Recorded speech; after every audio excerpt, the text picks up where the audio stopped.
Well, eventually we did get into the trial phase of the thing, and on the pre-trial thing, that the judge wanted to know. He asked the prosecutor, "How many witnesses are you going to have?" And he said, "Well, I'm going to have 6." And so then the judge asked me, "How many witnesses are you going to have?" I said, 6. Because guess what I was going to do? I was going to use all his witnesses as my witnesses. I wasn't going to bring anybody else into it at all. And so we finally got to the day of the trial. And like I say, I would not allow him to talk to the kid. Wouldn't let him talk to him at all. I said, "No, you ain't going to talk to him." Because he was trying to get some kind of agreement with a minor, under the UCC, of course, and I wouldn't let him talk to him. But then I put him under his oath of office. I asked him outright, I said, "You have an oath of office?" And he said that he did. See? And I said, "Well, is it in the courtroom here today?" And he said, "No." I said, "But you're saying you do have one." "Oh, yes, I got one." And then the court takes judicial notice of the oath of office of John Smith. See?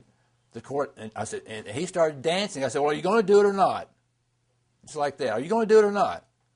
Are you going to take, is the court going to take judicial notice of the oath of office of John Smith, who is, you?" And he danced around there for about 2 minutes trying to get away from it.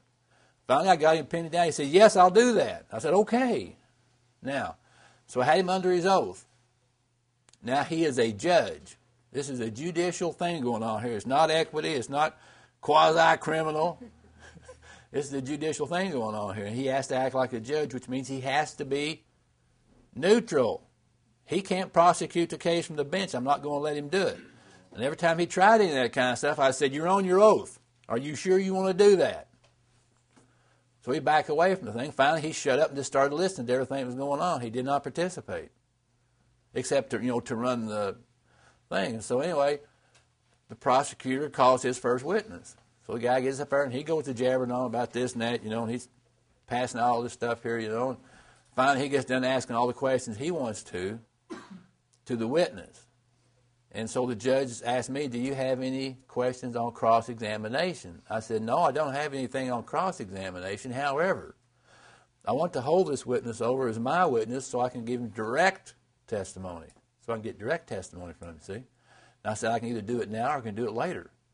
Well, the judge didn't want to hold that witness. He was a businessman. He didn't want to hold that witness.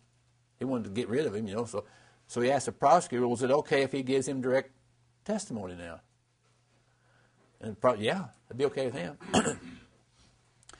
So I did the same old thing. I asked him for his name and all those kind of things, blah blah this and blah blah that. And I asked him. I said, "Can you identify the defendant in the room today?" He said, "Yeah, he's sitting right there." I said, "Very good." I said, "Can you identify the plaintiff in the room today?" Oh, and here the prosecutor jumps up. He said, "You can't ask that kind of question. Because who is the plaintiff?" "State of Utah." I said, "Can you identify the plaintiff in the courtroom today?" "Oh, I object. Can't be asking that kind of question, So they stopped me from asking that particular question. But what I did ask the witness was, "Do you have first-hand knowledge that the defendant injured the plaintiff?" They said, "No." And I said, "Very well, on the record, I'm impeaching this witness." And the judge piped up and says, "That's not your job, that's mine." I said, "No." I said, "I did it." I said, "I impeached this witness." Because the judge has to be neutral. I said, basically I was saying, "Shut up, I'm running this thing. You're not running it, you're neutral. Shut up."